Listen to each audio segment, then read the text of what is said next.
Welcome back to Frank's Favorite Foods, where I'm always cooking up a good time. This is the channel where I teach you how to make restaurant quality food at home. Ladies and gentlemen, I present the chicken cheesesteak. This sandwich stands on its own. Incredibly satisfying and really easy to make. I'm going to show you how. If you haven't subscribed, you should probably do that now. Hit the little notifications bell. That way you'll know every time I put out a new video.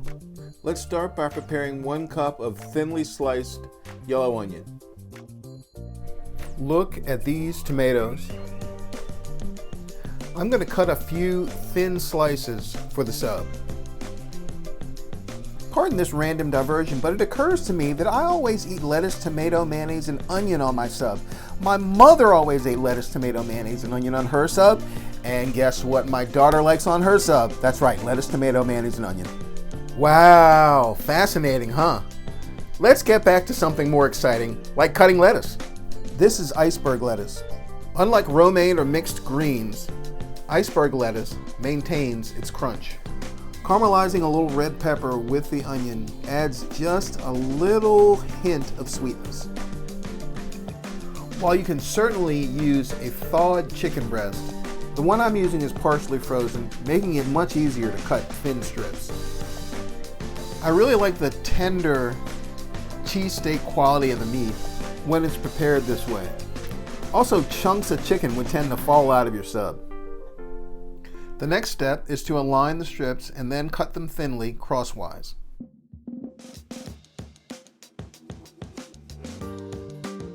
In a medium-sized saute pan, heat 2 tablespoons of vegetable oil. Next, let's caramelize the onion and red pepper. I'm seasoning with salt and fresh black pepper.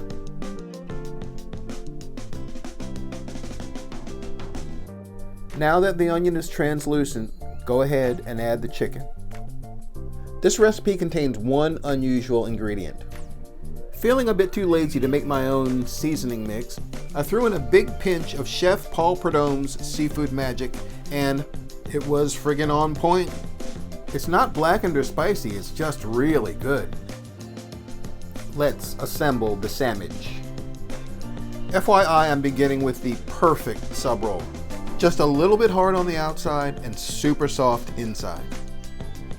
I'm going to apply some mayo to the roll before I put on the provolone cheese. Next, let's pop it in the oven to melt that cheese. Here are 2 perfect, thinly sliced, ripe slices of tomato. Some really super gorgeous iceberg lettuce. And finally, we're going to add the chicken, onions, and peppers. And voila, y'all. That's the dish. The perfect chicken cheesesteak sub. I know you're probably really hungry right now, but before you go make your own chicken cheesesteak, why don't you subscribe? And if you hit that little bell, you'll be notified every single time I put out a new video. If you love this episode, hit that like button. Or better yet, share it with a friend. I'll see you in the next video.